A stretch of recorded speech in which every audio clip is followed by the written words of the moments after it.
J'invite Elizabeth Sullivan pour nous présenter une autre facette des approches californiennes, entre guillemets, alternatives sur les questions de mobilité.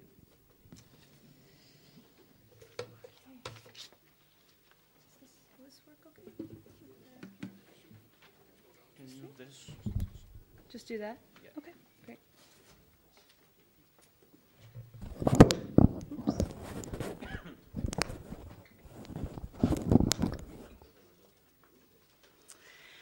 Good evening, everyone. I'm very honored to be here in your lovely city. I've been walking around feeling so inspired, and in some ways I think that the activism that I've been involved in the last 8 years or so in San Francisco is really trying to get our city to be a lot more like your city. It's densification, more rational planning, more beauty, more public space. So I'm very honored to get a chance to see it up close. This is my first visit to Paris. I'm going to talk a little bit about 2 projects I've been involved with in San Francisco.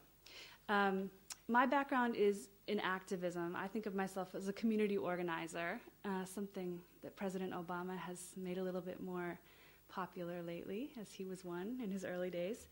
But let's see. A quick outline is I'm going to talk about the 2 projects I've been involved in founding and running. City Car Share, which is a car sharing program modeled on car sharing in Europe, of course, and Streetline Networks, which is a for-profit company that uses microtechnology to do some of the things that Donald Shoup has outlined for us here today, to actually monitor parking and hopefully enable cities to charge market-clearing prices. And then a few implications of these experiments. So everybody knows about car sharing in Europe, I know. We're 10 years behind you, but we've managed to get it going. And it's basically being able to use a car when you need one without the hassles of ownership. And we started about 5 years ago in San Francisco. We have about 12,000 members now. We share 200 vehicles around the city, and also a little bit in Berkeley and Oakland, which are the kind of East Bay. And as you can see, if you join City Car Share, you will have a lot of beautiful dates. A woman in a miniskirt, a handsome man. We try to promote love through car sharing. You guys know what car sharing is. 24-hour access to a fleet of unattended vehicles. And the technology for this was exciting to us. And I hope this is not going on its own now. It is. Basically, if you can get to work or school by walking, biking, or using public transit, there's no need to own a car, as we all know here in this room.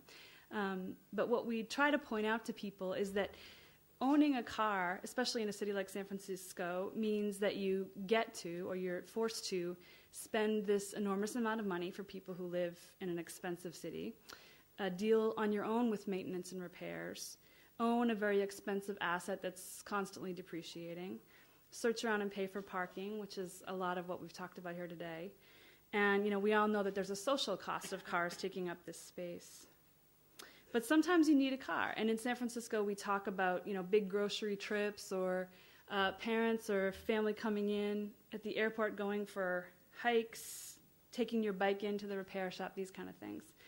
That's what we tried to do with car sharing, is to provide that car without the sunk costs of car ownership. It's very easy to become a member. We look at your credit and driving record, you get a key fob, you make a reservation and go. This is a little look at the reservation system.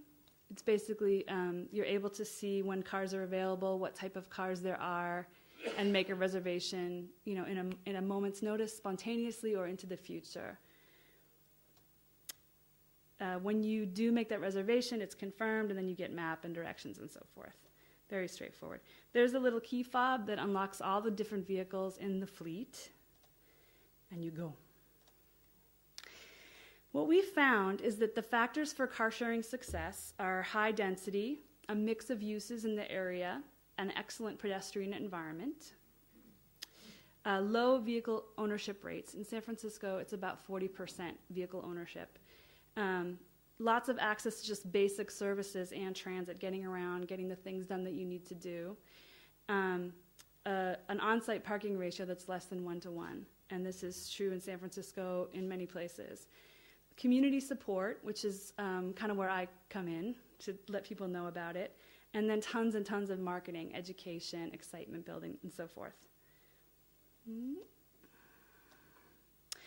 One of the most important things that we are trying to do with City Car Share is actually to make the linkage to land use and to make specific alliances with developers in San Francisco to reduce the amount of parking that they build in exchange for actually locating car sharing services right in the building. And we've had a great success with this. People really like it, and it's been part of a scheme to also unbundle parking with housing.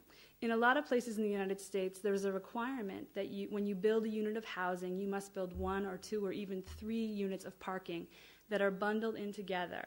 Whether you own a car or not, whether you own 3 cars or 1 car, you receive all this parking in the sunk costs.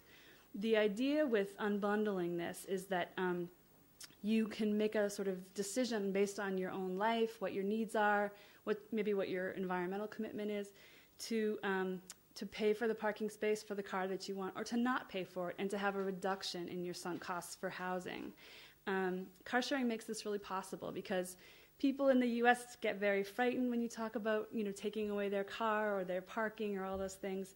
When you offer car sharing, it's kind of like the carrot to get them to consider a new scheme. So we've been excited about these commitments. This is just outlining one of the little ones we've done where they unbundled the parking, and we dedicated a city car share vehicle in the building for use by the people who live there.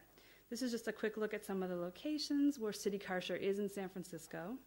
As you can see, there's a transit spine that runs through the sort of to the right of the city, and we've located a lot of the car sharing along transit lines.